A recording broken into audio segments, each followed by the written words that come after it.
तो स्टार्ट करते हैं आज की क्लास। लास्ट क्लास में हम लोग लैटिस एनर्जी की बात कर रहे थे। मैंने बताया लैटिस एनर्जी क्या होती है। Lattice energy force of attraction है जो आयनिक कंपाउंड को में जो आयंस है उनको बांधने का काम करती है। ठीक है, तो अब देखो जरा कैसे काम करती है, वो हमने बता दिए थे फार्मूला वगैरह उसका। अब बात हम लोग कर रहे थे इसको फाइंड हम कैसे करते हैं, डिटर्मिनेशन इसका कैसे। तो determination of lattice energy, lattice energy कैसे हम निकालेंगे।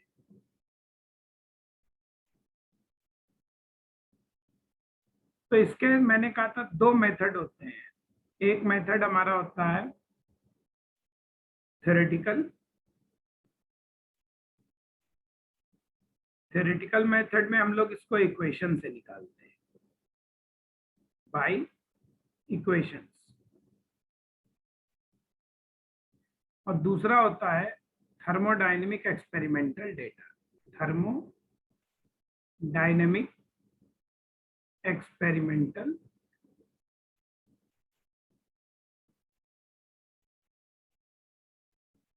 मेथड। यहाँ पे हम इसको निकालते हैं किससे, यहाँ पे इसको फाइंड करते हैं बाय बॉर्न-हैबर साइकिल से। Born-Haber cycle. चलिए, तो पहले थ्योरेटिकल मेथड को देखते हैं, उसके बाद फिर दूसरा वाला चेक करते हैं। पहले है, इसके लिए क्या करते हैं, बहुत सारे इक्वेशंस का डेरिवेशन किया जाता है। कई सारी इक्वेशंस इसके लिए ड्राइव की गई हैं साइंटिस्ट लोगों ने, और उससे उसकी वैल्यूज को भी फाइंड किया गया है। बट इसमें जो सबसे कॉमन इक्वेशन, मोस्ट कॉमन कह लो या पॉपुलर कह लो, मोस्ट कॉमन इक्वेशन जो है जिससे हम ये निकालते हैं वो है हमारी बॉर्न मेयर इक्वेशन है, और एक है बॉर्न लेने इक्वेशन। तो बॉर्न मेयर और बॉर्न लेने इक्वेशन दो ऐसी इक्वेशन है जिनसे जनरली ये चीज निकाली जाती है। ठीक, अब ये कौन सी भाई वो दो इक्वेशन है, देखो समझो आप ध्यान से। बॉर्न लेने इक्वेशन हम करेंगे, डी इसमें साइलेंट है, लेंडे मत पढ़ लेना, बॉर्न लेने इक्वेशन। तो बॉर्न लेने इक्वेशन क्या है, देखो लैटिस एनर्जी को जनरली यू से रिप्रेजेंट करते हैं। यूजुअली इसको हम किससे प्रदर्शित करते हैं, रिप्रेजेंटेड बाय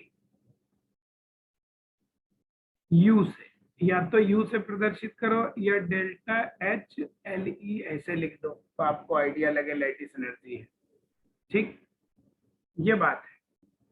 तो देखो भाई जरा क्या है बॉर्न लेने इक्वेशन। लैटिस एनर्जी हमेशा, देखो एक बात याद रखो, लैटिस एनर्जी हमेशा रिलीज एनर्जी होती है। Lattice energy, lattice enthalpy is always released energy है, ये हमेशा रिलीज होगी। दैट इज, अर्थात ये हमेशा क्या है, हमेशा एक्सोथर्मिक प्रोसेस है जिसमें हीट निकलेगी। ठीक, क्यों, क्योंकि लैटिस एनर्जी क्या है, फोर्स ऑफ अट्रैक्शन। बहुत बार बता चुके हैं अट्रैक्शन का मतलब क्या होता है, एनर्जी को डिक्रीज करना। और एनर्जी डिक्रीज कब होगी, अट्रैक्शन होगा जब जब सिस्टम अपने अंदर से हीट को बाहर निकाल दे। तो इसलिए ये हमेशा रिलीज्ड एनर्जी है। तो क्या होता है इसका फार्मूला, देखो n naught a z plus z minus, ये ब्रैकेट बंद कर दिया है, मॉडुलस है इसका, upon 4 pi epsilon naught r naught 1 minus 1 by l. Equation याद करने की बहुत जरूरत नहीं है आपको, आपके लेवल पे इसका कोई वैसा न्यूमेरिकल नहीं आता, जनरली आता भी नहीं है, ये एकेडमिक ग्रेजुएशन वगैरह में आते हैं। केवल इससे जो रिजल्ट निकलेंगे वो चीजें हमें जाननी है। देखो कौन क्या है यहाँ पे, यू तो लैटिस एनर्जी बताने की जरूरत नहीं। एन नॉट क्या है, एवोगैड्रो नंबर। ये क्या है, एवोगैड्रो नंबर। एवोगैड्रो नंबर तो जानते ही हो, 6.02 10 टू पावर 23 मोल इनवर्स। यहाँ पे ए क्या है, ए को यहाँ पे कहते हैं मेडलन कांस्टेंट। मेडलन साइंटिस्ट का नाम है, मेडलन कांस्टेंट। Z प्लस और Z माइनस क्या है, ये चार्जेस हैं, आयन का ले रहे हैं ना प्लस और माइनस, तो ये क्या है, इनके चार्जेस हैं, कैटायन एनायन के charges of cation and anion, इनके चार्ज है। ई क्या है, वही इलेक्ट्रॉन का charge, electronic charge. Electronic charge जानते ही 1.6 10⁻⁻19 कूलम। आर नॉट क्या है यहाँ पे, आर नॉट जो है वो है कैटायन एनायन के बीच का डिस्टेंस। ये क्या है, बॉन्ड डिस्टेंस कह लो, बॉन्ड लेंथ कह लो, बिटवीन आयंस, आयन के बीच में कितना डिस्टेंस है। यानी आर नॉट जो है कैटायन की रेडियस प्लस एनायन की रेडियस, दोनों का जोड़ है, दोनों को सम कर दो तो उनके बीच का डिस्टेंस पता चल जाएगा। ये क्या है, रेडियाई है, ऑफ रेडियस का plural radii, radii of ion, ion की रेडियाई। एप्सिलॉन क्या है, permittivity, permittivity of medium, medium की परमिटिविटी कितनी है। इस इक्वेशन से न्यूमेरिकल नहीं सॉल्व करना, बस पता होना चाहिए। एन क्या है, एन को कहते हैं बॉर्न एक्सपोनेंट। अब समझो काम का हमारा क्या है, वो ये है। देखो इस इक्वेशन में काम की बात देखो क्या है, पहला पॉइंट क्या क्या हमारी बात है। पहला पॉइंट तो ये इस इक्वेशन से कि जो ए है मेडलन कांस्टेंट जिसे हम कह रहे हैं, मेडलन कांस्टेंट, इसकी वैल्यू डिपेंड करती है कोऑर्डिनेशन नंबर पे। ये डायरेक्टली प्रोपोर्शनल होता है कोऑर्डिनेशन नंबर। अब ये कोऑर्डिनेशन नंबर क्या होता है, सॉलिड स्टेट में पढ़ेंगे भी, यहाँ पे मैं इसकी डेफिनेशन बता देता हूँ। जैसे मान लो एक कैटायन है, इसके चारों तरफ क्या है, एनायन है, उनका नंबर फिक्स होगा, जितने भी हो फिक्स होगा। ऐसे निगेटिव आयन है तो उसके चारों तरफ कौन होंगे, प्लस आयन होंगे, जितने भी हो 3 4 5 6 7 8, कोई भी मतलब नहीं है। तो कोऑर्डिनेशन नंबर क्या होता है, CN लिख देते हैं इसको शॉर्टकट। कोऑर्डिनेशन नंबर क्या है, number of opposite ions around any ion, किसी आयन के चारों तरफ दूसरे कितने अपोजिट आयन है उसको उसका कोऑर्डिनेशन नंबर कहते हैं। फॉर एग्जांपल ये सब सॉलिड स्टेट की चीज है। जैसे देखो हम बात करें, जैसे ध्यान से देखना, जैसे हमारा NaCl और जैसे हमारा सीजियम क्लोराइड, यहाँ पे कोऑर्डिनेशन नंबर जो होता है 6:6 है।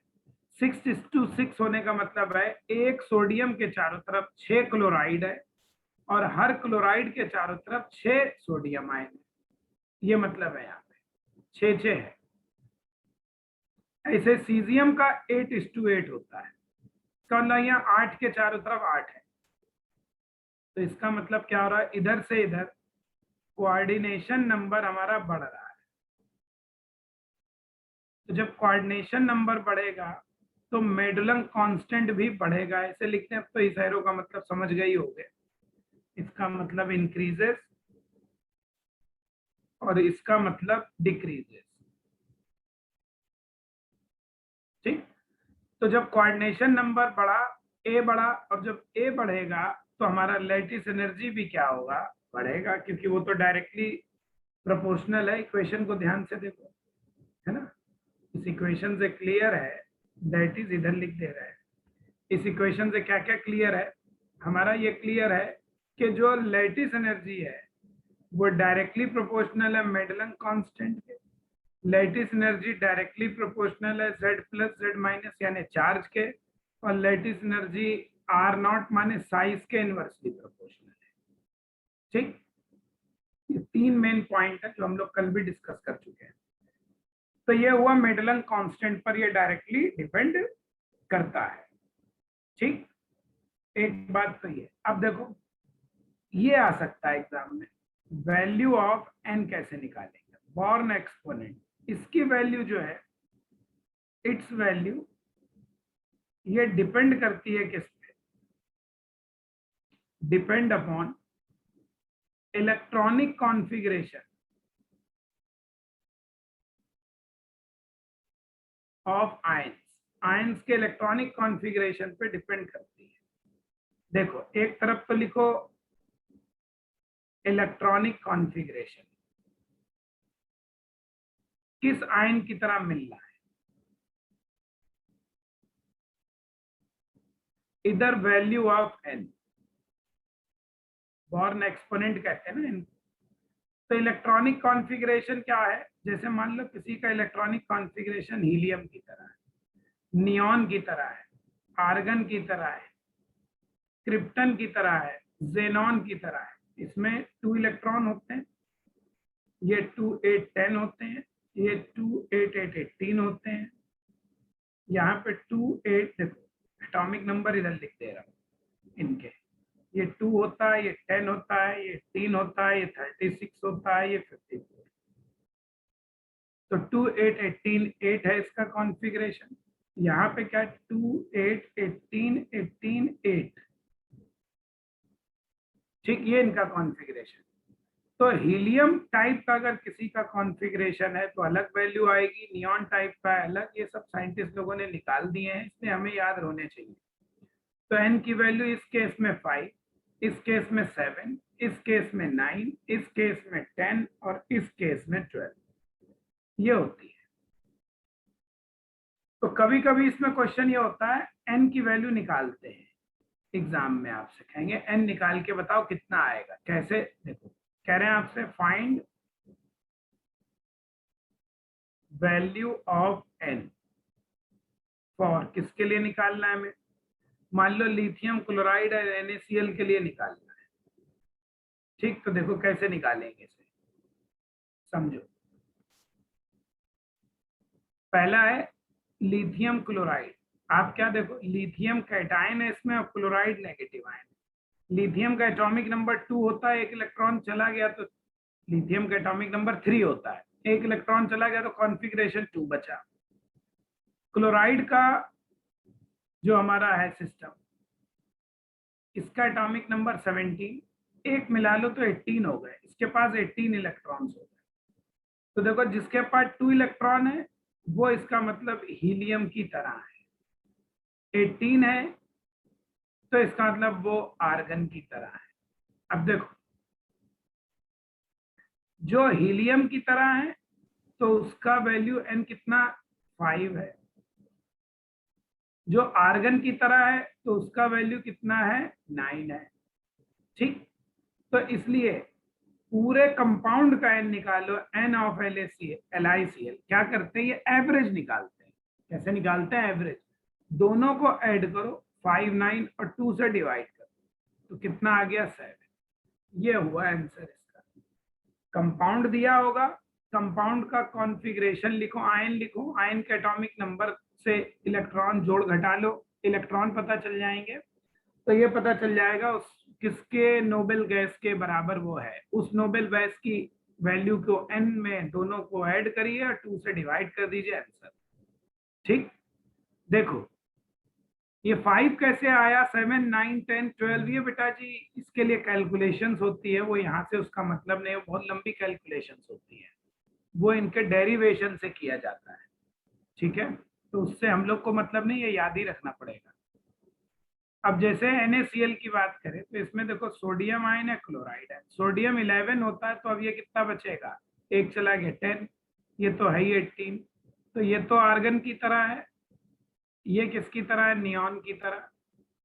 तो नियॉन पर वैल्यू कितनी है n और आर्गन पर कितनी है 7, इसलिए जब n निकालोगे NaCl का तो दोनों को ऐड करिए बेटा जी और 2 से डिवाइड करिए, तो ये कितना आ गया 8 answer.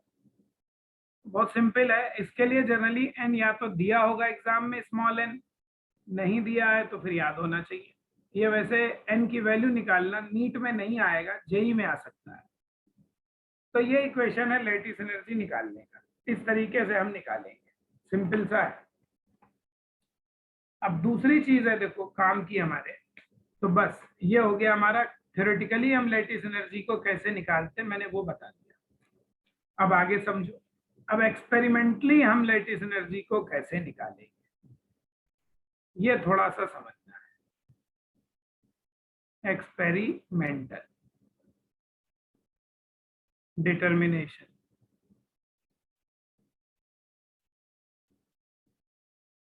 Of lattice energy.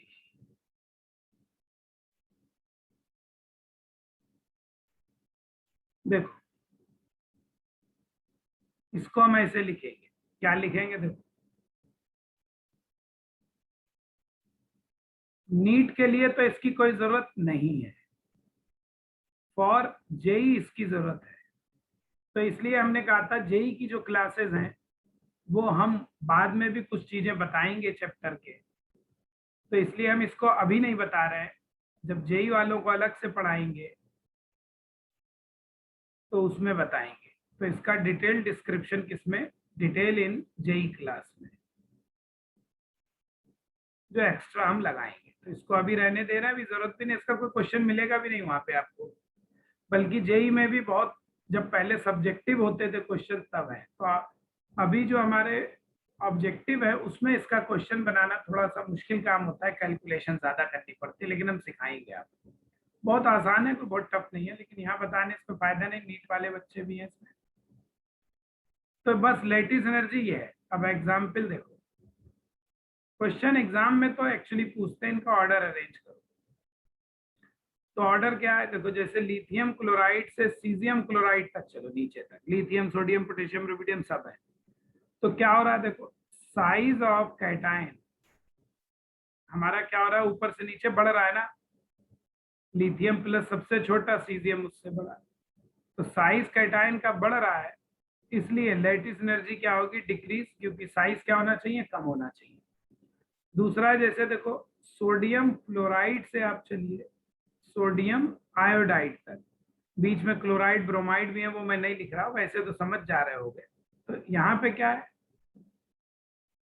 Size of anion बढ़ रहा है, तब भी हमारी क्या होगी, लैटिस एनर्जी डिक्रीज होगी। ठीक है, जैसे हम बात करें सोडियम ऑक्साइड और बात करें कैल्शियम ऑक्साइड और बात करें Al2O3, तो यहाँ पे सोडियम पे देखो +1 है, ऑक्सीजन पे -2 है, कैल्शियम पे +2 है, ऑक्सीजन पे -2 चार्ज होता है, एल्युमिनियम पे +3, ऑक्सीजन पे -2। इसका मतलब इधर से इधर देखो चार्ज बढ़ रहा है आपका, चार्ज इंक्रीजेस, और चार्ज बढ़ता है तो हमारी लैटिस एनर्जी भी क्या होती है, बढ़ती है। बहुत सिंपल से क्वेश्चन हैं ये, ऑर्डर अरेंज करने को आते हैं, बहुत सिंपल क्वेश्चन मिलेंगे इसके एग्जाम में, इसलिए कोई बहुत वैसा टॉपिक नहीं है आपके लिए, मतलब एक बार पढ़ लोगे तो आसानी से हो जाएगा क्वेश्चन। तो बस लैटिस एनर्जी में और कुछ नहीं पढ़ना है आपके लेवल पे, इतना मोर देन सफिशिएंट है। तो ये तुम्हारा लैटिस एनर्जी फिनिश। चलो, तो लैटिस एनर्जी भी खत्म हो गया। अब अगला टॉपिक है तुम्हारा यहाँ पर, ये खत्म। अगला टॉपिक है वॉन्डर वाल फोर्सेस। अब यहाँ पर देखो केमिकल बॉन्डिंग के ये वाले टॉपिक खत्म हो गए, लेकिन अभी हम कुछ चीजें हैं वो बाद में अलग से पढ़ाएंगे अभी सबको, स्पेशली जेई वालों को ज्यादा पढ़ाना है उसमें, तो वो हम सब टॉपिक नोट किए हुए हैं, वो हम अभी लास्ट में बताएंगे अलग से। फिलहाल पहले वो सारे टॉपिक कवर कर लें जो हमारे दोनों के में कॉमन है। तो देखो भाई जरा अगला टॉपिक क्या है, अभी तक हम लोग केमिकल बॉन्डिंग पढ़ रहे थे। Chemical bonding in the sense, born Haber cycle बेटा जी नीट के सिलेबस में नहीं है, जेई के लिए अलग से पढ़ाएंगे, बता तो रहे हैं, आपने सुना नहीं, मैंने बोला उसको मैं अलग से जेई क्लास में पढ़ाऊंगा। जब चैप्टर खत्म होगा तो जेई के लिए 1-2 क्लास एक्स्ट्रा उनको टाइम दे के लगाई जाएगी क्लास, वहां पे मैं उनको वो सब चीजें बताऊंगा। तो देखो फिलहाल समझो ध्यान से क्या कह रहा हूँ। तो अभी तक हम लोग केमिकल बॉन्ड पढ़ रहे थे। शुरू में मैंने कहा था जो बॉन्ड होता है वो 2 तरीके का होता है, एक स्ट्रॉन्ग बॉन्ड और एक होता है वीक बॉन्ड। और बॉन्ड को हम स्ट्रांग और वीक किसके टर्म में पढ़ते हैं, वो हम पढ़ते हैं बॉन्ड डिसोसिएशन एनर्जी के टर्म्स में। तो मैंने शुरू में कहा था अगर बॉन्ड हमारा 60 किलो जूल पर मोल से ज्यादा स्ट्रांग है, बॉन्ड को तोड़ने के लिए अगर एनर्जी 60 किलो जूल पर मोल देनी पड़ रही है या उससे ज्यादा देनी पड़ रही है, तो मैंने कहा था ऐसे बॉन्ड को हम केमिकल बॉन्ड कहते हैं। और अगर बॉन्ड को ब्रेक करने के लिए एनर्जी 60 किलो जूल पर मोल से कम देनी पड़ रही है, तो ऐसे बॉन्ड को हम फिजिकल बॉन्ड कहते हैं। और फिजिकल बॉन्ड की कैटेगरी में हमारे दो फोर्स आते हैं, एक कहलाते हैं, दो बॉन्डिंग आती हैं या उन्हें फोर्स कह सकते हो। एक आते हैं हमारे, ये हम शुरू में बताए हैं चैप्टर के फर्स्ट उसमें, और उसमें लिखा भी है, तो इसलिए अब हम पढ़ेंगे फिजिकल बॉन्डिंग। फिजिकल बॉन्डिंग, तो फिजिकल बॉन्डिंग क्या है, जिसमें बॉन्ड डिसोसिएशन एनर्जी की वैल्यू, बीडीई माने बॉन्ड डिसोसिएशन एनर्जी की वैल्यू 60 किलो जूल पर मोल से क्या हो, कम हो, वो सब फिजिकल बॉन्डिंग में आते हैं। इसके हमारे दो एग्जाम्पल हैं, एक है वॉन डेर वाल्स फोर्स और दूसरा है हाइड्रोजन बॉन्डिंग। अब इन्हीं को पढ़ना है, ठीक। इनको हम इंटरमॉलिक्यूलर फोर्सेस भी कहते हैं, इनको हम जो है इंटरमॉलिक्यूलर फोर्सेस भी कहते हैं। अब बहुत तरीके के होते हैं, एक एक करके ध्यान से समझना। तो पहले मैं आपको बताता हूं वॉन डेर वाल्स फोर्स के बारे में, ठीक है। वॉन डेर वाल्स फोर्स क्या होते हैं, अब ध्यान से थोड़ा समझने की कोशिश करना तो समझ जाओगे क्या होता है, ठीक है। चलिए सर, पहला टॉपिक है वॉन डेर वाल्स फोर्सेस।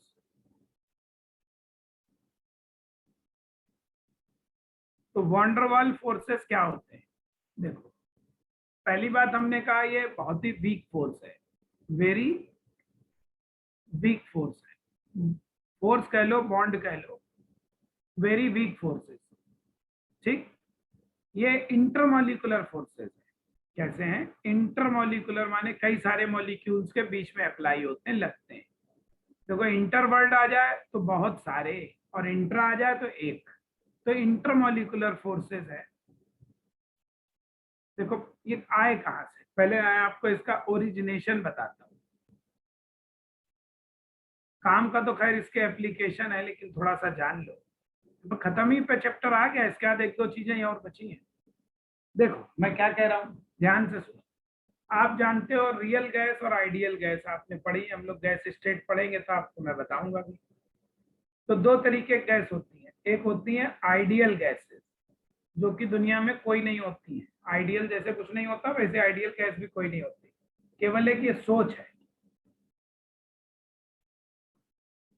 तो आइडियल गैस क्या होती हैं, जो ओबे करती हैं पीवी इक्वल्स टू एनआरटी को, माने जो बॉयल्स लॉ चार्ल्स लॉ को ओबे करती हैं। इनके मॉलिक्यूल्स के बीच में, आइडियल गैस के मॉलिक्यूल के बीच में कोई फोर्स ऑफ अट्रैक्शन नहीं होता है। No forces among molecules of ideal gas, ये ध्यान रखो। आइडियल गैस क्या होती हैं, वो गैस आइडियल गैस होती है जिनके मॉलिक्यूल के बीच में कोई फोर्स नहीं है, ना अट्रैक्शन ना रिपल्शन, ठीक। ना फोर्स ऑफ अट्रैक्शन है ना फोर्स ऑफ रिपल्शन होता है, ये बात है, ठीक। अब जिसमें अट्रैक्शन और रिपल्शन नहीं है, तो उसको हम लिक्विफाई करें, मान लो हम उस गैस को लिक्विड बनाना चाहते हैं, ठंडा करना, ठंडा होके लिक्विड गैस वही बनेगी जिसके मॉलिक्यूल्स के बीच में फोर्स हो। तो आइडियल गैस के मॉलिक्यूल के बीच में फोर्स नहीं है, तो वो लिक्विफाई नहीं होंगी। दुनिया की जितनी गैसेस हैं, ध्यान से देखो, जो उन्हें हम कहते हैं रियल गैसेस या नॉन आइडियल गैसेस, जो दुनिया में है, नॉन आइडियल गैसेस जो हमारी दुनिया में होती है, कौन कौन सी, जो भी गैस आप जानते हो, हाइड्रोजन है, ऑक्सीजन है, नाइट्रोजन है, फ्लोरीन है, क्लोरीन है, कार्बन डाइऑक्साइड है, कार्बन मोनोऑक्साइड है, ये सब क्या है, दुनिया गैसेस हैं, अमोनिया है, एक्सेट्रा है, सब सारी गैसेस में आ गए है, नाइट्रोजन डाइऑक्साइड है, जो भी हो। तो ये सब हमारी दुनिया में गैस है। इन गैसेस की खास बात क्या है, ये सारी गैस दुनिया की जितनी भी है, इवन हीलियम भी, हीलियम नियॉन आर्गन गैस भी, these gases can be liquefied, can be liquefied, इनको आप लिक्विफाई कर सकते हो। इससे ये बात प्रूफ होती है कि इन मॉलिक्यूल, इन गैस के मॉलिक्यूल्स के बीच में कुछ फोर्स ऑफ अट्रैक्शन होगा, इसलिए there must be some kind of force of attraction, force of attraction जरूर होना चाहिए, है ना, among molecules of these gas।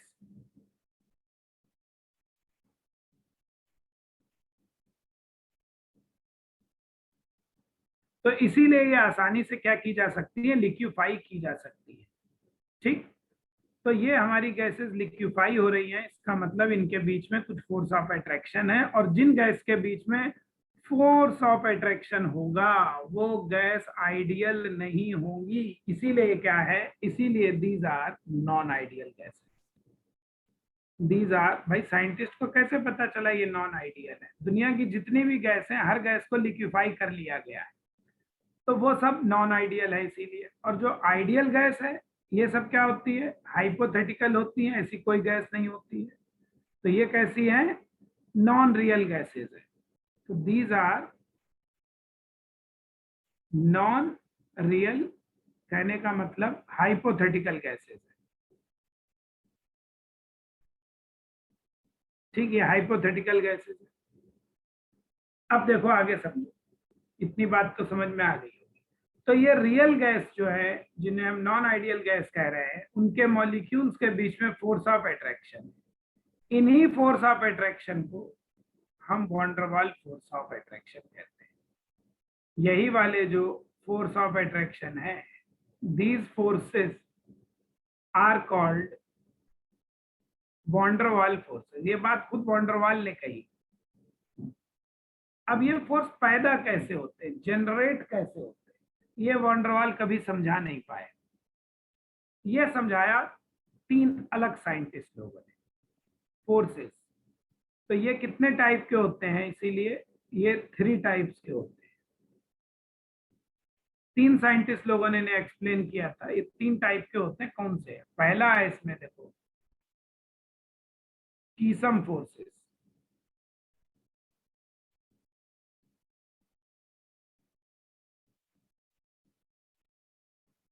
Keisam forces, Keisam force क्या होता है, देखो ये होते हैं पोलर कंपाउंड्स में। इन पोलर कंपाउंड्स में, जो कंपाउंड पोलर होते हैं उनमें होगा, है ना। पोलर कंपाउंड, हम गैस की फिलहाल बात करें तो गैस ही कहेंगे, जैसे कार्बन मोनोऑक्साइड गैस है, HCl गैस है ना, HF गैस है, अमोनिया गैस है, ये सब गैस की बात कर रहे हैं। ऐसी गैसेस जिनमें प्लस माइनस चार्जेस हैं, पोलर गैसेस हैं, जिनका डाइपोल मोमेंट 0 नहीं है। अब समझना क्या है, HCl से समझते हैं। जस्ट सपोज HCl गैस को लेते हैं, HCl गैस क्या है, देखो HCl ऐसे है, क्लोरीन ज्यादा इलेक्ट्रोनिगेटिव है। इलेक्ट्रोनिगेटिव का मतलब वो एटम जो इलेक्ट्रॉन्स को अपनी तरफ खींच लेगा, तो ये अपनी तरफ खींच लेगा, ये माइनस हो जाएगा, ये प्लस हो जाएगा। डेल्टा का मतलब ये 8 जैसा जो बना है, डेल्टा पढ़ते हैं इसको, ये पार्शियल चार्ज है। ये क्या होते हैं, पार्शियल चार्जेस। इसका मतलब देखो, plus partial, minus plus. Minus plus हमें ऐसे लग रहा है 2 एंड पर है, तो ऐसी चीज जिसमें 2 चार्ज हो 2 एंड पे, उसे हम क्या कहते हैं, डाइपोल कहते हैं। ठीक, अब एक फ्लास्क में आप क्या करो, बहुत सारी HCl गैस भर दो, मान लो, ठीक, HCl गैस भर दीजिए।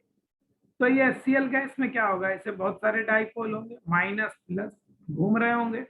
अब घूमते घूमते देखो ये ऐसे एक दूसरे के पास आ गए, बहुत सारे हैं, एक दूसरे के पास ही आ गए हमारे, इनके पोल। और जब ये ऐसे आ जाएंगे तो देखो यहाँ पे क्या प्लस और माइनस में क्या अट्रैक्शन हो जाएगा, प्लस माइनस में क्या होगा अट्रैक्शन। लेकिन ये चार्ज कैसे हैं, पार्शियल चार्ज है, इसलिए ये अट्रैक्शन भी क्या होगा, वीक अट्रैक्शन होगा। इन्हीं अट्रैक्शन को हम क्या कहते हैं, एक डाइपोल का दूसरे डाइपोल से अट्रैक्शन हो रहा है, तो इसे हम डाइपोल डाइपोल इंटरेक्शन अट्रैक्शन जो चाहो वर्ड कहते हैं, या इसी को हम कहते हैं कीसम फोर्स। तो कीसम फोर्स क्या है, डाइपोल डाइपोल इंटरेक्शंस होते हैं। और इस वजह से इसका मतलब है सीएल गैस में भी ये बात प्रूफ हो गई कि उसमें फोर्स ऑफ अट्रैक्शन होता है, और इसी वजह से HCl गैस भी हमारी क्या है, नॉन आइडियल गैस है। तो कोई पूछे HCl गैस क्यों नॉन आइडियल है, कीसम फोर्स की वजह से, या कहते वैन डर वाल्स फोर्स। ये हुआ पहला फोर्स। ठीक, समझ में आ गया होगा मेरे ख्याल में। दूसरा कहलाता है डिबाई, ये भी साइंटिस्ट का नाम है, वही डिबाई डाइपोल मूवमेंट वाले, डिबाई फोर्सेस या डिबाई इंटरेक्शंस। ये किसमें होता है, ये होता है जब एक पोलर गैस में नॉन पोलर गैस मिला दो। पोलर गैस में नॉन पोलर गैस मिला के मिक्सचर बना लो, तब इसमें ये डेवलप होते हैं। फॉर एग्जाम्पल जैसे HCl के साथ आप क्लोरीन गैस मिला लो, है ना, HCl के साथ आप हाइड्रोजन गैस मिला लो, इस टाइप से एटसेट्रा। तो इस टाइप का होगा, देखो क्या होगा आप समझना। HCl है इसमें, HCl क्या है ऑलरेडी, देखो हम जानते हैं एक डाइपोल है। HCl एक ऑलरेडी डाइपोल है, पहले से बना हुआ है, इसका मतलब ये एक परमानेंट डाइपोल है। HCl क्या है, एक परमानेंट डाइपोल है। अब फ्लास्क में आपने क्या किया, एक HCl गैस प्लस मान लो क्लोरीन गैस को भर दिया हमने, ठीक, जस्ट सपोज। क्या होगा, जब ये फ्लास्क में भरेंगी गैस के मॉलिक्यूल मूव करेंगे, एक दूसरे के पास आएंगे। देखो अब Cl2 नॉर्मली कैसा है, इसमें 2 क्लोरीन है, और दोनों क्लोरीन में भाई कोई इलेक्ट्रोनेगेटिविटी डिफरेंस तो है नहीं, तो बस ये तो क्या है, डाइपोल नहीं है, नॉट डाइपोल। क्यों, दोनों सेम एटम है, एक दूसरे को खींचेंगे नहीं, इलेक्ट्रोनेगेटिविटी सेम है। लेकिन होता क्या है कि जब ये क्लोरीन मान लो घूमते घूमते, ये क्लोरीन, ये HCl है, ये क्लोरीन है, एक दूसरे के पास आ रहे हैं, और ये घूमते घूमते मान लो इसका निगेटिव एंड की तरफ आ गया, है ना। अब क्लोरीन के बाहर क्या है, सब तरफ इलेक्ट्रॉन ही तो होंगे या घूम रहे होंगे, क्लोरीन के भी तो इलेक्ट्रॉन घूम रहे होंगे। और मान लो ये इसके निगेटिव एंड के पास आ गया, ये तो पहले से हमारा क्या है, परमानेंट डाइपोल है HCl।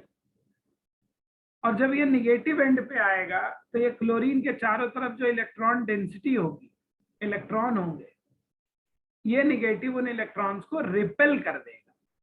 तो इससे क्या होगा, ये क्लोरीन के निगेटिव सब एक तरफ इकट्ठे हो जाएंगे, और उसका जो न्यूक्लियस प्लस है वो एक तरफ आ जाएगा, यानी इसके अंदर पोलराइजेशन हो जाएगा, ये इसको रिपेल करना शुरू कर देगा, ऐसे माइनस माइनस को रिपेल करेगा। तो यहाँ पे क्या होगा, इलेक्ट्रॉन डेंसिटी क्या होगी, रिपेल हो जाएगी। और इस वजह से जो Cl2 है, ये HCl, ये Cl2, इसमें भी देखो एक डाइपोल जैसी चीज दिख गई, ठीक, ये इसको इधर खींचेगा और न्यूक्लियस इधर भाग जाएंगे, तो ये चीज क्या बन गई, थोड़ी देर के लिए डाइपोल हो गया। तो ये क्या हो गया, इंड्यूस्ड डाइपोल। और जब भी ऐसा होगा तो भाई माइनस प्लस में अब क्या शुरू हो जाएगा, अट्रैक्शन शुरू हो जाएगा।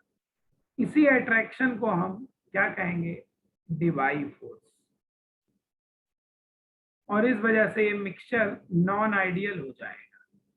इस डिबाई फोर्स का दूसरा नाम होता है, देखो ये परमानेंट डाइपोल था और ये इंड्यूस्ड, तो इसको हम डाइपोल इंड्यूस्ड डाइपोल फोर्सेस कहते हैं, इंटरेक्शंस। तो वॉन डर वाल फोर्स पहला हमने पढ़ा डाइपोल डाइपोल इंटरेक्शन, दूसरा पढ़ रहा है डाइपोल इंड्यूस्ड डाइपोल इंटरेक्शन। पहला हुआ पोलर में, दूसरा हुआ पोलर और नॉन पोलर के मिक्सचर में, अब तीसरा सबसे इंपॉर्टेंट, यही मेन वॉन डर वाल फोर्स माना जाता है, लंदन फोर्सेस। ये भी साइंटिस्ट का नाम है, लंदन फोर्सेस।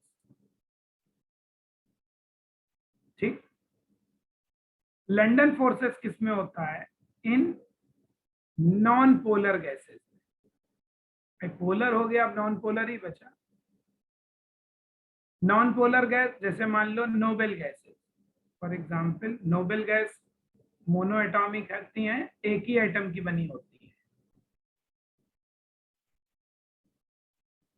इवन जैसे खाली फ्लोरीन गैस है, खाली H2 है, खाली Cl2 है, Br2 गैस, इस टाइप के मॉलिक्यूल जो है ये सब हमारे नॉन पोलर कैटेगरी में आएंगे, क्योंकि दोनों एटम सेम है तो कोई चार्ज नहीं होगा। तो इसमें कैसे वॉन डर वाल फोर्स पैदा होंगे? तो देखो कैसे होंगे, अब ध्यान से सुनो। हम हीलियम का एग्जाम्पल लेके चलते हैं। नोबेल गैस जैसे helium, neon, argon, krypton, xenon, ये सब देखो मोनो एटॉमिक है ये सब। तो जरा इनकी बात करते हैं, चलो हीलियम से समझते हैं। देखो इसको हम एक्सप्लेन करते हैं, हीलियम गैस। हीलियम क्या है सर? हीलियम ऐसे है, न्यूक्लियस है और उसके बाहर दो इलेक्ट्रॉन हमारे घूम रहे हैं, दो इलेक्ट्रॉन चारों तरफ घूम रहे हैं। प्लस क्या है? न्यूक्लियस है और दो इलेक्ट्रॉन घूम रहे हैं। हीलियम में क्या है? दो प्रोटॉन होते हैं न्यूक्लियस में और बाहर दो इलेक्ट्रॉन होते हैं। तो एक प्लस जो बनाया है वो एक्चुअली न्यूक्लियस को शो करता है, और बाहर हमारे क्या है? ये नेगेटिव चार्ज इलेक्ट्रॉन। अब देखो इलेक्ट्रॉन घूम रहे हैं, तो किसी पल, एट एनी इंस्टेंट, इंस्टेंट माने पल, किसी क्षण, किसी क्षण कह लो, पल कह लो, जो मन, ये हो सकता है कि घूमते घूमते ये दोनों इलेक्ट्रॉन एक जगह आके इकट्ठे हो जाए। तो फिर प्लस क्या? न्यूक्लियस दूसरी जगह इकट्ठा हो जाएगा। किसी पल ये पॉसिबल हो सकता है, सेकंड के भले हजारवें लाखवें किसी हिस्से में हो, लेकिन ऐसा होगा तो जरूरी। उस समय ये माइनस माइनस इलेक्ट्रॉन एक तरफ आ गया, प्लस एक तरफ आ गया। न्यूक्लियस प्लस, यहाँ कौन है? न्यूक्लियस है। ये कौन है? इलेक्ट्रॉन है। प्लस कौन है? न्यूक्लियस शो कर रहा है, न्यूक्लियस पे प्लस होता है। उस समय ये एक डाइपोल बन जाएगा, इंस्टेंट डाइपोल कहेंगे इसे, क्षणिक डाइपोल, क्षण भर के लिए बन गया। And eight the same time, मान लो इसी समय एक दूसरा हीलियम इसके पास आ जाए, at the same time second helium atom कम से अगर आ जाए, तो क्या होगा? देखो ये खुद तो साफ डाइपोल बन चुके हैं, क्षण भर के लिए बने, इंस्टेंट डाइपोल है। और उस समय हमारा एक दूसरा हीलियम आ गया इसके पास में, है ना? दूसरा हीलियम इसके पास में आ गया। तो अब ये क्या करेगा? मान लो इसके प्लस एंड पे आ गया, किसी भी एंड पे आ जाए, प्लस एंड पे आ जाएगा तो ये माइनस को क्या करने लगेगा? अपनी तरफ पोलराइज करने लगेगा। यहाँ क्या शुरू हो जाएगा? Polarisation, attraction. और इससे क्या होगा? ड्यू टू दिस, इससे क्या हो जाएगा? देखो ये तो है ही उस समय इंस्टेंट डाइपोल, इंस्टेंटेनियस डाइपोल कहते हैं पूरा नाम। और ये साहब डाइपोल बन जाएंगे उतनी देर के लिए, और ये क्या बन गए हैं, तो इसे क्या कहेंगे? Induced dipole. और बस इसी समय इनके बीच प्लस और माइनस में क्या शुरू हो जाएगा? अट्रैक्शन शुरू हो जाएगा।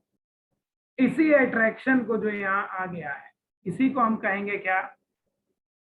London forces, London interaction, London dispersive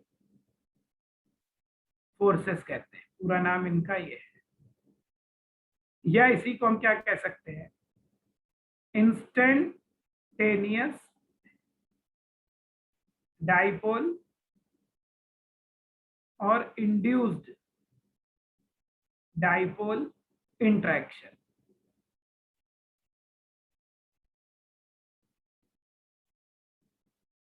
ये इसका दूसरा नाम हो गया। ठीक, लंदन साइंटिस्ट का नाम है भाई, लंदन शहर नहीं है। लंदन साइंटिस्ट ने इसकी डिस्कवरी करी थी, इसलिए इसका नाम लंदन फोर्स है। तो ये 3 तरीके के हमारे फोर्स हैं, Keesom force, Debye force, London force, तीनों साइंटिस्ट के नाम है, ध्यान रखो। ठीक, अब देखो इसमें जो इसका मतलब वॉन्डरवाल फोर्सेस क्या है, ये Keisam plus London plus Dibai तीनों मिलाकर है। हालांकि इसमें मेनली जो है लंदन फोर्सेस, इनको हम डिस्पर्सिव फोर्सेस कहते हैं, London dispersive forces are called van der Waals forces. Actually क्यों ऐसा है, जब वॉन्डरवाल जब तक जिंदा थे तो डिवाई और कीसम फोर्स तभी समझा दिए गए थे, और लंदन फोर्स को कोई समझा नहीं पा रहा था नॉन पोलर सिस्टम में। लंदन साहब ने बाद में वॉन्डरवाल की डेथ के बाद इसको समझाया, तो मेनली इसे मानते हैं, लेकिन तीनों को ही कलेक्टिवली साइंटिस्ट लोग वॉन्डरवाल फोर्स कहते हैं। ये तो समझने की बात थी, इससे कोई बहुत ज्यादा हमारा फर्क नहीं है। काम की चीज क्या है वो अब समझो। काम की चीज हमारी ये है जो अब हम बताएंगे। फैक्टर्स, हमने कहा हमेशा फैक्टर्स ही इंपॉर्टेंट होते, उसी में क्वेश्चन आते हैं। Factors affecting van der Waals force. ठीक, ये इंपॉर्टेंट। देखो BWF का मतलब वॉन्डरवाल फोर्सेस। सबसे पहले वॉन्डरवाल फोर्स डिपेंड करते हैं मास पे। जितना ज्यादा कोई चीज भारी होगी उसमें उतना वॉन्डरवाल फोर्स ज्यादा होगा, पहला फैक्टर। दूसरा फैक्टर, वॉन्डरवाल फोर्स डायरेक्टली प्रोपोर्शनल होते हैं सरफेस एरिया। जिस चीज का सरफेस एरिया ज्यादा होगा, फोर्स ऑफ अट्रैक्शन माने वॉन्डरवाल फोर्स उतना ज्यादा होगा। ठीक, सरफेस एरिया। और सरफेस एरिया सीधे सीधे डिपेंड करता है ब्रांचिंग पे, इसको भी हम लिखेंगे नीचे तब समझोगे, अभी यहाँ लिखे दे रहे हैं। जितनी ज्यादा ब्रांच होगी सरफेस एरिया उतना कम। भाई बारिश की बूंदें गोल होती है और स्फेयर का सरफेस एरिया सबसे कम और लाइन का सबसे ज्यादा। ठीक, तो ये 2 मेन फैक्टर होते हैं, होता और भी है लेकिन आपके काम के नंबर ऑफ इलेक्ट्रॉन पे भी डिपेंड करता है, लेकिन हम इसी से मेन बात करेंगे। ये 2 मेन फैक्टर। अब दूसरा इफेक्ट क्या होगा इसका, इफेक्ट ऑफ वॉन्डरवाल फोर्स। भाई फोर्स है ना, तो फोर्स होगा तो इसका मतलब अट्रैक्शन बढ़ेगा, अट्रैक्शन बढ़ेगा तो boiling point and melting point बढ़ेंगे। तो जितना ज्यादा वॉन्डरवाल फोर्स होता है उतने ही ज्यादा बीपी और एमपी तो आप समझ ही गए यार, बॉइलिंग पॉइंट, मेल्टिंग पॉइंट, इतने दिन से लिख रहा है।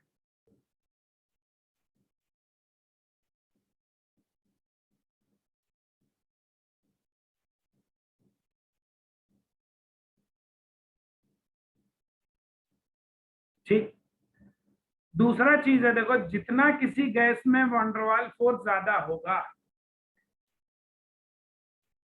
उस गैस का को लिक्यूफाई करना उतना आसान काम है, क्योंकि अट्रैक्शन होगा, मॉलिक्यूल ज्यादा पास आ जाएंगे तो लिक्यूफाई करना आसान।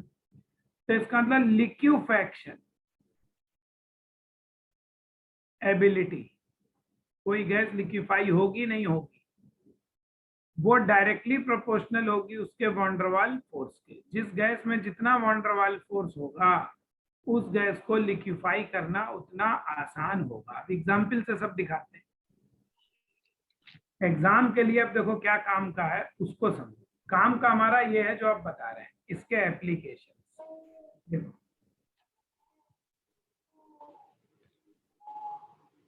एप्लीकेशंस को देखो ध्यान से, ये हमारे काम के हैं, कैसे है समझिए जरा। ये बहुत इंपॉर्टेंट है, एग्जाम में इससे क्वेश्चन आए। ऊपर वाला तो टॉपिक था समझाने के लिए, क्वेश्चन ये है इस तरीके से हमें करना है। देखो पहला, जैसे हम बात करें, देखना ध्यान से, फ्लोरीन क्लोरीन, ब्रोमीन, आयोडीन। जैसे हम बात करें helium, neon, argon, krypton, xenon, radon. चलो देखो, ग्रुप में ऊपर से नीचे चलते हैं तो साइज क्या होता है हमारा, साइज भी बढ़ रहा है ना, साइज हमारा क्या बढ़ रहा है, साइज बढ़ेगा तो इसका मतलब सरफेस एरिया बढ़ेगा, एंड और क्या आ रहा है, ऊपर से नीचे मास भी तो बढ़ रहा है, मास भी बढ़ रहा है, तो सरफेस एरिया भी बढ़ रहा है, मास भी बढ़ रहा है, तो वॉन्डरवाल फोर्स यहाँ पे कौन से होंगे, नोबेल गैस में कौन से होते हैं, लंदन, वो भी क्या होंगे, बढ़ेंगे। और जब ये बढ़ेगा तो इसलिए मेल्टिंग पॉइंट, बॉइलिंग पॉइंट इनके बढ़ेंगे, यही ऑर्डर अरेंज करने को आएगा। एंड ऑल्सो देखो, जब वॉन्डरवाल फोर्स बढ़ेगा तो लिक्विफेक्शन एबिलिटी भी बढ़ेगी। इसका मतलब देखो, हीलियम का क्या होगा, लोएस्ट होगा इन सब में, मेल्टिंग पॉइंट, बॉइलिंग पॉइंट, और जेनॉन का क्या है, हाईएस्ट होगा इन सब में, मेल्टिंग पॉइंट, बॉइलिंग पॉइंट, और इसको क्या होगा, easy liquefaction, easily liquefied. Helium को लिक्विफाई करना बहुत मुश्किल काम है, मतलब आप सोचो, देखो मैं यहाँ बताऊं तुम्हें कि हीलियम का बॉइलिंग पॉइंट बहुत कम है, इवन दुनिया में सबसे कम बॉइलिंग पॉइंट इसी का है ना, among all compounds, all compounds element जो भी है, जो हमारा हीलियम है has the lowest boiling point, melting point. कितना होता है देखो, इसका मैं लिख दूं -3, माइनस नहीं सॉरी 3.2 केल्विन, 3.2 केल्विन है। सोचो आप, ओहो, केल्विन में लिखा है ये, डिग्री सेंटीग्रेड में नहीं लिखा है, ध्यान रखना, तो बहुत कम है केल्विन, है ना। इसका मतलब क्या हुआ, 3.2 में से 273 माइनस कर दो तो कितना बचेगा, इसको माइनस कर दो, उतने डिग्री सेंटीग्रेड, तो कितना माइनस में हो गया दिख रहा है, लगभग, लगभग लिख देते हैं, 0.2 को चलो हटा देते हैं, लगभग -270 degree centigrade. Oh my God, है ना, 10 डिग्री टेम्परेचर हो जाता है, ठंड कितनी ज्यादा होती है सोचो, और माइनस में पानी, जीरो पे पानी बर्फ बनने लगता, -70 डिग्री, 270 तो बहुत हो गया, बहुत कम मतलब। यहाँ देखो जरा, अब इनको चलो, इनकी बात करें, सेम यहाँ पर भी है, ऊपर से नीचे साइज क्या हो रहा है, इंक्रीज हो रहा है, और मास भी क्या हो रहा है, यहाँ से यहाँ इंक्रीज हो रहा है, तो इसलिए क्या होगा, वॉन्डरवाल फोर्स बढ़ेंगे, वॉन्डरवाल फोर्स बढ़ेंगे तो मेल्टिंग पॉइंट, बॉइलिंग पॉइंट बढ़ेंगे, लिक्विफेक्शन एबिलिटी बढ़ेगी, लिक्विफेक्शन एबिलिटी बढ़ेगी। और आप देखो, जिसमें फोर्स ज्यादा है, ठीक है, जिसमें फोर्स ज्यादा है, ये बॉइलिंग पॉइंट ही लिखा है इसकी वैल्यू भाई, तो जिसका फोर्स ज्यादा है वो चीज पास पास होगी, और जितना पास पास होगी, देखो कोई चीज सॉलिडनेस जो होती है, कोई चीज सॉलिड होगी नहीं होगी, सॉलिडनेस दो चीजों पे डिपेंड करती है, एक तो डायरेक्टली वॉन्डरवाल फोर्स, और दूसरा डायरेक्टली प्रोपोर्शनल मास। जिसका मास ज्यादा हो, जिसमें फोर्स ऑफ अट्रैक्शन ज्यादा हो, उसके मॉलिक्यूल पास पास होंगे, और जिसके मॉलिक्यूल पास पास होंगे वो चीज सॉलिड स्टेट में होगी।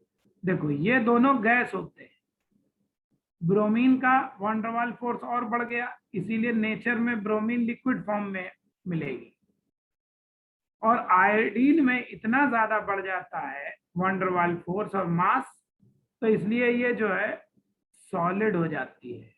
आयोडीन कैसी है, सॉलिड होती है, यही वजह। कोई पूछे फ्लोरीन गैस है, आयोडीन सॉलिड है, समझाइए क्यों, तो आप सीधे सीधे कह दो भाई फ्लोरीन का मास कम है, वंडरवाल फोर्स कम है, इसलिए गैस है।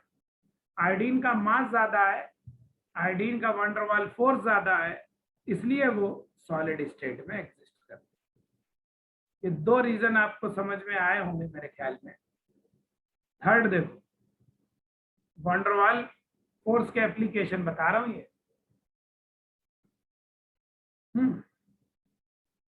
हाइड्रोजन, ड्यूटीरियम और ट्राइटियम आइसोटोप तो जानते ही होगे ना, ये ड्यूटीरियम ट्राइटियम के आइसोटोप है। आइसोटोप के साइज तो सेम होते हैं लेकिन मास अलग अलग होते हैं, तो मास इधर से इधर क्या हो रहा है, बढ़ रहा है।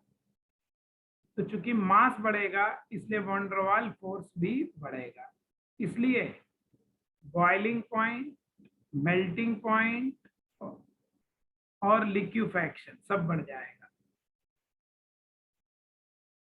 ठीक, थर्ड एग्जाम्पल। ये कुछ समझ में आ रहा है, नहीं आ रहा है?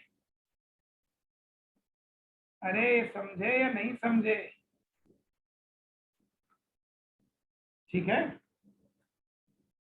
तो ये वंडरवाल फोर्स की एप्लीकेशन है। एग्जाम्पल ऐसे दिए होते हैं और एग्जाम में आपसे पूछते हैं, इनको अरेंज करो। ठीक है, फोर्थ देखो, देखो जो बॉइलिंग पॉइंट है बेटा जी, नोट करने वाली बात है, वो सिर्फ वंडरवाल फोर्स और मास पे डिपेंड करता है। ये दो चीजों पे डिपेंड करता है, और पोलैरिटी पर भी, इतनी चीजों पर डिपेंड करता है। लेकिन जो मेल्टिंग पॉइंट होता है, मेल्टिंग पॉइंट इन्हीं तीन चीजों पर डिपेंड करता है। पहले तो यही लिखो,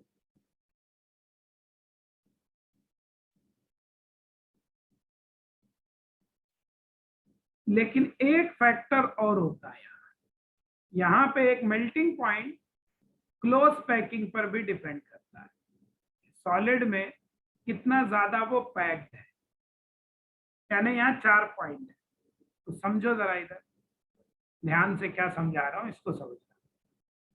जैसे हम बात करें एल्केन्स की, एन पेंटेन की बात, हम पेंटेन्स की बात करते हैं। पेंटेन क्या होता है, C5H12।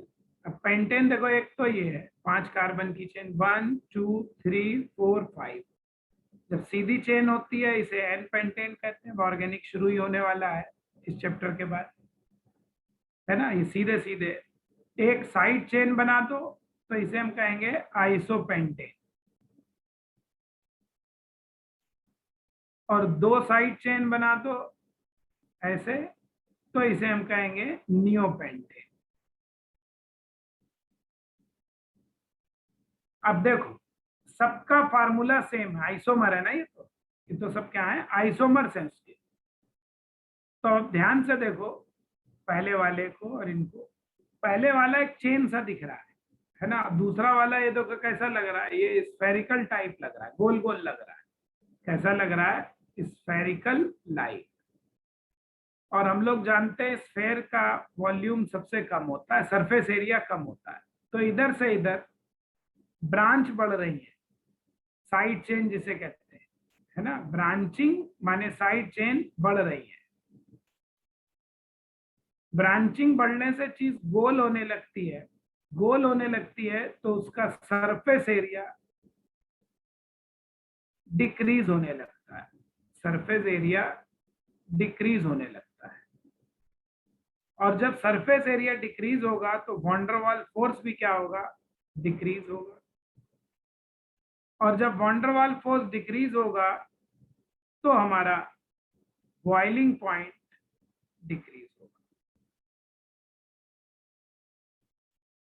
बॉइलिंग पॉइंट हमारा डिक्रीज करेगा। हालांकि मेल्टिंग पॉइंट ऐसे काम नहीं करता है।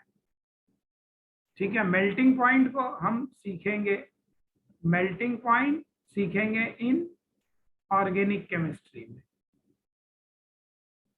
इसको डिस्कस करेंगे वहीं पे, अभी करने से कोई फायदा नहीं है।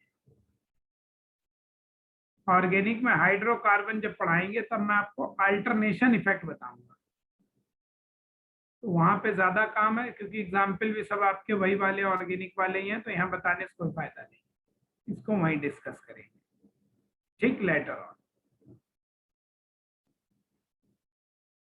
तो ये तुम्हारे हुए, देखो वॉन डर वाल फोर्स कैसे काम करते हैं, इतना मेरे ख्याल में समझ में आया या नहीं आया? क्यों भाई, इतना कुछ समझे सब लोग? ये तुम्हारे वॉन डर वाल फोर्सेस हो गए, ये हो गया। इतने में कोई डाउट हो तो बताओ अभी तक? ठीक है, सही है, आपको समझ में आ गया तो अच्छी बात है, वेरी गुड। अब बस इस चैप्टर में हमारा सिर्फ बचा है हाइड्रोजन बॉन्डिंग पढ़ाने को, और फिर एक जर्नल कोवेलेंट और आयनिक के बारे में कुछ जर्नल प्रॉपर्टीज। दो टॉपिक बचे, इसका मतलब मान के चलो 2 लेक्चर का और ये चैप्टर बचा है। उसके बाद फिर करीब 2 लेक्चर और हम जेई वालों को पढ़ाएंगे, वो अलग से पढ़ाएंगे, उसको इससे कोई मतलब नहीं है। इसके बाद हम शुरू करेंगे आईयूपैक नेमिंग, मतलब जर्नल ऑर्गेनिक केमिस्ट्री शुरू करेंगे, उसमें आईयूपैक पहले पढ़ाएंगे आपको। वो तो खैर छोटा चैप्टर है, जल्दी खत्म हो जाएगा। जीओसी बड़ा चैप्टर है, और इन सब से पहले आपको एक दिन सिर्फ प्रीवियस ईयर क्वेश्चन का डिस्कशन कराना है, ठीक है? तो इसलिए सर पहला काम क्या करो, आप सारे क्वेश्चन सॉल्व करना शुरू करो, ठीक है? सारे क्वेश्चन सॉल्व करना शुरू करिए, जितने भी क्वेश्चन है तैयार करके रखिए।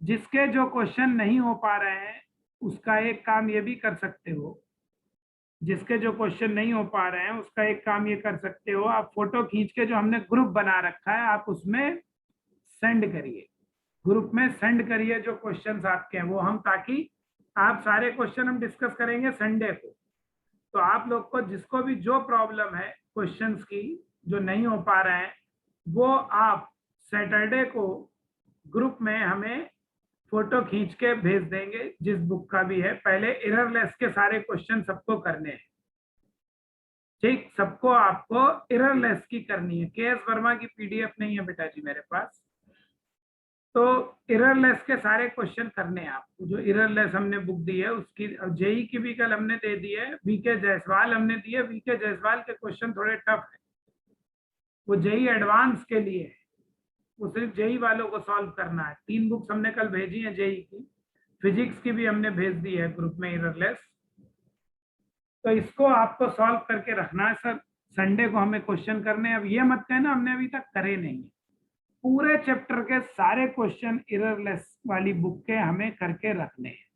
जब वो बुक आपकी पूरी हो जाए तो आपको मैंने नीट की और बुक दी है उसको करिए, जेई की बुक दी है उसे करिए, बल्कि उसको नहीं करो। आपको क्या करना है मैं पहले ही बता दे रहा हूँ, एररलेस सॉल्व करिए, उसके बाद जेई और नीट दोनों के मैंने अनसॉल्व्ड पेपर भेजे पिछले 30 इयर्स के, 33 इयर्स के, तो उसमें केमिकल बॉन्डिंग वाला चैप्टर खोल लो और जितने क्वेश्चन आए सब सॉल्व कर डालो। वो सब प्रॉब्लम आप हमें व्हाट्सएप कर दीजिए, नहीं है तो, क्योंकि हम उस दिन खोलते जाएंगे अपने फोन में, जल्दी जल्दी बताते जाएंगे आपको कौन सा है, ठीक है? तो आप इतना करके रखिए सब लोग। एररलेस के तो हम तुरंत हाथ के हाथ बता देंगे, आप क्वेश्चन नंबर नोट करके रख लेना अपना, कौन कौन से आपको नहीं समझ में आए, क्योंकि अब 1-2 दिन का ही रह गया ये चैप्टर, ज्यादा नहीं है। जेई वालों को हम अलग से जब पढ़ाएंगे तब फिर वो वीके जायसवाल करना, उसमें तो ये बहुत सारा है, और वीके जायसवाल के क्वेश्चन हो करने के लिए अभी हमें मेन ग्रुप पढ़ना पड़ेगा, तब हो पाएंगे वो। इसमें अलग से नहीं दिया उन्होंने, उसमें कंबाइंड कर दिया, इसीलिए वो प्रॉब्लम थोड़ी टफ लगती है, अलग टफ है नहीं। तो चलो अच्छा, देखो जो रिकॉर्डिंग और पीडीएफ है बेटा जी वो ग्रुप में नहीं अब मैं सेंड करता, मैं पहले कह चुका हूँ, वो सब मैं अब अपलोड कर देता हूँ आपके ऐप पर, तो इसलिए ग्रुप में अब कुछ भी सेंड नहीं करता। तो आप जो है जो भी चीज आपको चाहिए है वो आपको वीडियो जैसे पढ़ा दिया है, इसका रिकॉर्डिंग बेटा जी वहां पे अपलोड है आपके, इसका पीडीएफ भी अपलोड है, वहां से देखिए आप, ठीक? चलो, तो आज के लिए थैंक यू है। अब इसको करना शुरू करिए आप, नेक्स्ट क्लास में हम लोग मिलते हैं, हाइड्रोजन बॉन्डिंग पढ़ेंगे।